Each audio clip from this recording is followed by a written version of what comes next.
आज के सेशन में हम बात करेंगे food chain and food web की।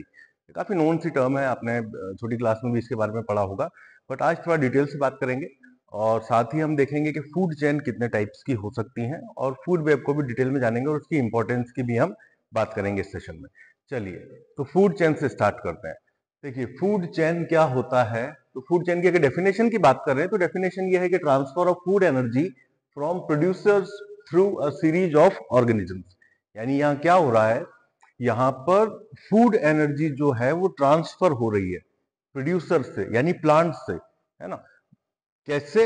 अलग अलग ऑर्गेनिजम्स बीच में आ रहे हैं, जैसे हमने देखा हर्बीवोर्स होते हैं, कार्निवोर्स होते हैं, आपके ओमनिवोर्स होते हैं। तो ये सब क्या कर रहे हैं, एक दूसरे को खाने का काम कर रहे हैं। कोई किसी को खा रहा है, कोई किसी के द्वारा खाया जा रहा है। तो इस सब प्रोसेस में हो क्या रहा है एक्चुअली में, कि जो आपकी फूड एनर्जी है वो ट्रांसफर हो रही है प्रोड्यूसर से लेकर के अलग अलग अलग अलग ऑर्गेनिजम्स में। तो ये जो चेन होती है हमारी, जिसके थ्रू फूड एनर्जी ट्रांसफर हो रही है, कहां से? प्रोड्यूसर से। इसको हम बोलते हैं फूड चेन। ठीक है। खाद्य, फूड का मतलब खाना, खाद्य बोलते हैं। चेन मतलब एक तरीके से एक श्रृंखला हम बोल सकते हैं इसको, कि खाद्य श्रृंखला है ये, हिंदी में अगर हम बात करें तो, है ना। खाने की चीजें जो हैं, और खाना क्यों जरूरी है, काहे के लिए? क्योंकि वहां एनर्जी है, इसलिए सबको खाना है। ठीक है। तो खाने के थ्रू क्या ट्रांसफर हो रहा है एक्चुअली में देखा जाए तो एनर्जी ही ट्रांसफर हो रही है प्रोड्यूसर से लेकर के अलग अलग अलग टाइप के स्पीशीज में। ठीक है जी। अच्छा, फॉर एग्जाम्पल हम बात करें कि कैसे क्या हो सकता है, तो हम बात करें, देखिए ग्रास है आपकी, किसी भी टाइप की ग्रास होगी, उसको कौन खाने का काम करेगा? हो सकता है उसको ग्रास ऊपर खा ले, है ना। ग्रास ऊपर को हो सकता है फ्रॉग खा ले, फ्रॉग को हो सकता है आपका स्नेक यानी सांप खा ले, और सांप को हो सकता है आपकी हॉक यानी बाज खा ले। तो ये आपने देखा कि प्लांट में कुछ एनर्जी थी। यहाँ प्रोड्यूसर है आपका ग्रास, इसमें कुछ एनर्जी थी, कहां से ली थी इसने? फोटोसिंथेसिस प्रोसेस के थ्रू इसने सोलर एनर्जी को स्टोर किया था और ऑर्गेनिक मैटर इसने एक्यूमुलेट किया था। तो उस ऑर्गेनिक मैटर में जो एनर्जी थी, क्योंकि बाकी सभी लिविंग बींग्स तो प्रोड्यूस नहीं कर सकते, लेकिन इनको भी एनर्जी चाहिए ना, और किस टर्म में चाहिए? फूड की टर्म में चाहिए। तो ये क्या करेंगे, देखिए आप, ग्रास ऊपर ने ग्रास को खा लिया, उसके अंदर एनर्जी चली गई, ग्रास ऊपर से फ्रॉग में चली गई, फ्रॉग को स्नेक ने खा लिया, स्नेक को अल्टीमेटली हॉग ने खा लिया। तो ये एक फूड चेन का एग्जाम्पल हो सकता है। इसके बाद हम बात करें अगर, तो फूड चेन कितने टाइप की होती है? तो देखिए, फूड चेन आपके दो टाइप्स की हो सकती हैं। एक होती है आपकी ग्रेजिंग फूड चेन, एक होती है आपकी डेट्रिटस फूड चेन। तो देखिए, ग्रेजिंग फूड चेन क्या होती है, आप ये ध्यान से सुनना है। इसमें से अक्सर क्वेश्चन पूछ लिया जाता है कि टाइप्स ऑफ फूड चेन, थोड़ा इंपॉर्टेंट सा टॉपिक है। तो यहां पर ग्रेजिंग फूड चेन में क्या होगा कि ये हमेशा स्टार्ट होगी कहां से? एक ग्रीन प्लांट से स्टार्ट होगी आपकी। जो भी ग्रीन प्लांट से स्टार्ट हो रही है वो फूड चेन क्या कहलाएगी? वो ग्रेजिंग फूड चेन कहलाएगी। ठीक है। अभी जो हमने एग्जांपल देखा, ग्रास, ग्रास ऊपर, फ्रॉग, स्नेक एंड हॉक वाला, इसमें स्टार्टिंग कहां से हुई है? ग्रास से हुई है, यानी कि ग्रीन प्लांट से स्टार्टिंग हुई। तो इसका एक एग्जांपल हो सकता है। ठीक है। तो यहां पर हमेशा फूड चेन कहां से स्टार्ट होगी? एक ग्रीन प्लांट से स्टार्ट होगी, अलाइव से हम कह दें। ठीक है। ग्रीन है मतलब अलाइव है। अच्छा जी, इसमें एक चीज और आपको ध्यान रखनी है कि अगर आपसे पूछा जाए कि सोलर एनर्जी पर डायरेक्टली कौन सी फूड चेन डिपेंडेंट है, तो वो है आपकी ग्रेजिंग फूड चेन। क्योंकि कहां से स्टार्ट हो रही? ग्रीन प्लांट से स्टार्ट हो रही। और ग्रीन प्लांट किसकी वजह से बन पा रहे हैं, किसकी वजह से ऑर्गेनिक मैटर को एक्यूमुलेट कर रहे हैं? सोलर एनर्जी की वजह से। तो डायरेक्टली अगर हम कहें कि कौन सी फूड चेन जो सोलर एनर्जी पर डिपेंडेंट है, तो वो है आपकी ग्रेजिंग फूड चेन।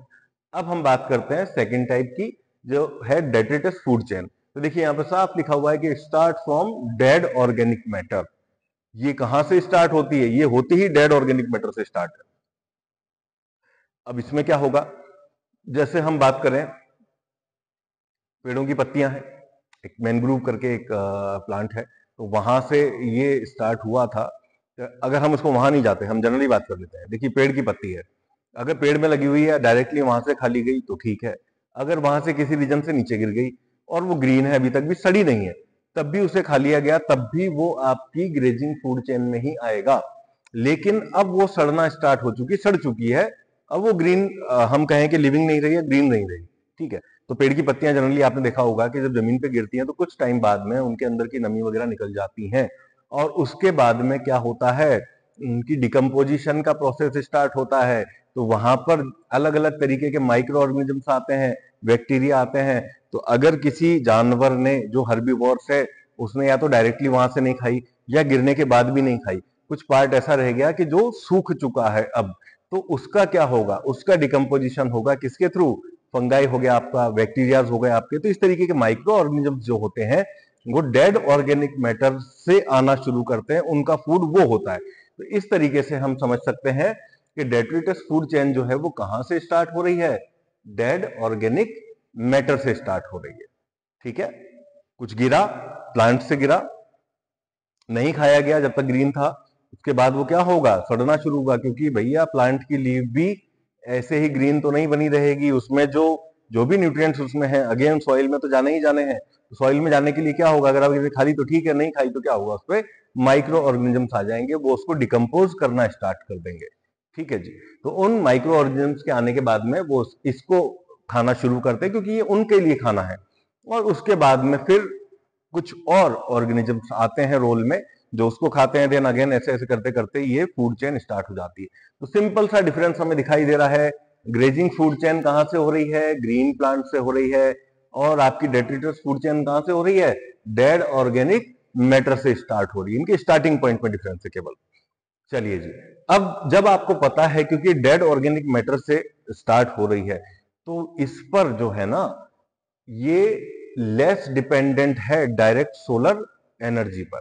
जैसे हमारी ग्रेजिंग फूड चेन जो थी वो ज्यादा डिपेंडेंट थी, या वो डायरेक्टली डिपेंडेंट थी किसके ऊपर, सोलर एनर्जी के ऊपर। लेकिन अभी प्लांट से नीचे चीज गिर चुकी है कोई, वो तो सड़ रही है ना। तो इसका ऐसा नहीं है कि सोलर एनर्जी पे डिपेंडेंट नहीं है, बना तो वहीं से था। लेकिन मैं कहूं कि डायरेक्ट डिपेंडेंसी क्या है इसकी, तो ये भी आपसे घुमा फिरा करके पूछा जा सकता है। ये ऐसी फूड चेन बताएं जो कि डायरेक्टली, या हम कहें कि लेस डिपेंडेंट है डायरेक्ट सोलर एनर्जी पर, तो कौन सी होगी, वो होगी आपकी डेट्रिटस फूड चेन। ठीक है, फूड चेन हमारा क्लियर। चलिए जी, अब हम बात करते हैं फूड वेब की। देखिए, ये थोड़ी सी कॉम्प्लेक्स टर्म है।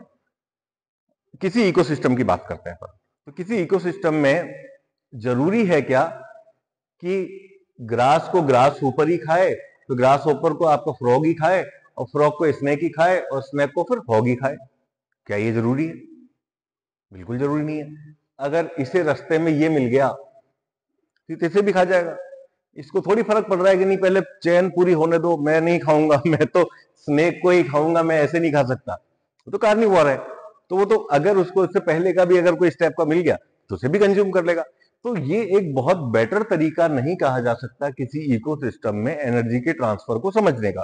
तो क्या किया गया, किसी इकोसिस्टम में अगर हमें फूड एनर्जी के ट्रांसफर को बेटर तरीके से समझना है तो हमें क्या करना होगा, हमें एन नंबर ऑफ पॉसिबिलिटीज जो भी हो सकती हैं उन सबको कनेक्ट करना होगा, आपस में इंटरकनेक्ट करना होगा। तो जब बहुत सारी फूड चेन्स को हम इंटरकनेक्ट कर लेते हैं, एक दूसरे से जोड़ लेते हैं, तब जाकर के क्या बन जाता है, वो बन जाता है कॉम्प्लेक्स नेटवर्क। जो बन रहा है आपका वो कहलाता है आपका फूड वेब। जैसे यहाँ पे डेफिनेशन भी लिखी हुई है, इंटरलॉकिंग, और हम कहते हैं complex network of food chain. या तो आप बहुत सारी फूड चेन्स को इंटरलॉक कर दो या फिर उनका एक नेटवर्क बना दो। ठीक है जी। अब देखिए यहाँ पर एक एग्जांपल भी हमने देखा है, जैसे आपकी ग्रास है, तो जरूरी थोड़ी कि ग्रास को ग्रास ऊपर ही खाएगा, ऐसा तो कहीं नहीं लिखा हुआ है ना। इसको ग्रास ऊपर भी खा सकता है, इसको रैबिट भी खा सकता है, इसको माउस भी खा सकता है। अब इसके बाद में क्या होगा, ग्रास ऊपर को एक पॉसिबिलिटी है कि लिजार्ड खा जाए, लिजार्ड को एक पॉसिबिलिटी है कि आपका हॉक खा ले, ऐसे ही आपके रैबिट के बाद में हो सकता है कि हॉक खा ले, हो सकता है कि माउस ने जो ग्रास खाई है उसके बाद में माउस को स्नेक खा जाए, और स्नेक को अल्टीमेटली हॉक खा जाए। तो ये अगर हम फूड चेन की टर्म में बात कर रहे थे, आपको एक ऐसा लगता है कि डेफिनेट सा पाथ है कि ऐसे ही एनर्जी ट्रांसफर होगी, लेकिन ऐसा कतई नहीं है। हॉक का मन बन गया, उसको भूख लग रही है ना, तो वो ये नहीं देखेगा कि मैं स्नैक को ही खाऊंगा। वो हो सकता है कि रैबिट को भी खा जाए, वो हो सकता है आपके लिजार्ड को भी खा जाए, वो हो सकता है आपके ग्रास ऊपर को भी खा जाए। ठीक है, तो ऐसे एन नंबर जो पॉसिबिलिटीज किसी इकोसिस्टम में बन सकती है, हम क्या करते हैं, डिफरेंट डिफरेंट फूड चेन्स को आपस में इंटरकनेक्ट करने का काम करते हैं। और ये हमें एक बेटर तरीके से समझा सकता है कि किसी इकोसिस्टम में एनर्जी का ट्रांसफर एक्चुअली में कैसे कैसे हो रहा है। और इसके अलावा एक चीज और भी हमें ये समझाता है अगर हम ये माने कि हमारे इकोसिस्टम में अभी रैबिट जो है वो कम हो रहे हैं, है ना, रैबिट की पॉपुलेशन कम होती जा रही है, तो इसका फर्क इकोसिस्टम पे पड़ेगा या नहीं पड़ेगा? डेफिनेटली पड़ेगा। तो क्या होगा, रैबिट यहां से कम होते जा रहे हैं, इनकी तादाद बढ़ती चली जाएगी, क्योंकि ग्रास को खाने वालों में कंपटीशन थोड़ा सा कम हो गया है, तो जो उसको खा सकते हैं उनकी पॉपुलेशन इंक्रीज होने के चांसेस हैं, क्योंकि उनको फूड ज्यादा मिल रहा है, कंपटीशन यहाँ पे कम हो चुका है। अब क्या, लेकिन ऐसा भी कुछ हो सकता है कि कोई, मान लीजिए आप, जानवर ऐसा है या कोई ऐसा एक ऑर्गेनिज्म है जो रैबिट को खाना ज्यादा पसंद करता है ना, ऐसा कोई कार्निवोर है जो रैबिट को खाना ज्यादा पसंद करता है, तो क्या होगा, जब रैबिट की पॉपुलेशन इस इकोसिस्टम में कम हो जाएगी तो बाकी इनकी तो बढ़ गई, लेकिन जो रैबिट पर डिपेंडेंट ज्यादा थे उनकी पॉपुलेशन भी डिक्रीज होने का काम करने लग जाएगी। तो यहां से हम क्या देख सकते हैं, ये एक बेटर तरीका है किसी इकोसिस्टम में आने वाले टाइम में, अगर हम फोरकास्टिंग करते हैं ना कि ये ऐसा चल रहा है ऐसा चल रहा है, तो इनकी तादाद इतनी बढ़ने के चांसेस हैं, इनकी तादाद घटने के चांसेस हैं, ये ऐसा होने वाला है, तो फोरकास्टिंग कैसे आप करोगे? फूड चेन के बेसिस पे तो नहीं कर सकते अकेले, तो आपको क्या करना पड़ेगा, उसके लिए हेल्पफुल टूल हमारे पास क्या है, वो है आपका फूड वेब, जो आपको अलग अलग तरीकों से समझाता है कि ये इंटरेस्ट की चीजें इनके लिए बढ़ रही है, इनके लिए घट रही है, इनकी पॉपुलेशन बढ़ेगी, इनकी पॉपुलेशन घटेगी। तो इस तरीके से हम किसी इकोसिस्टम में बेटर फोरकास्टिंग कर सकते हैं। आई थिंक टॉपिक आपको समझ में आया होगा। अगर कोई डाउट है, you can comment us. Thank you for watching.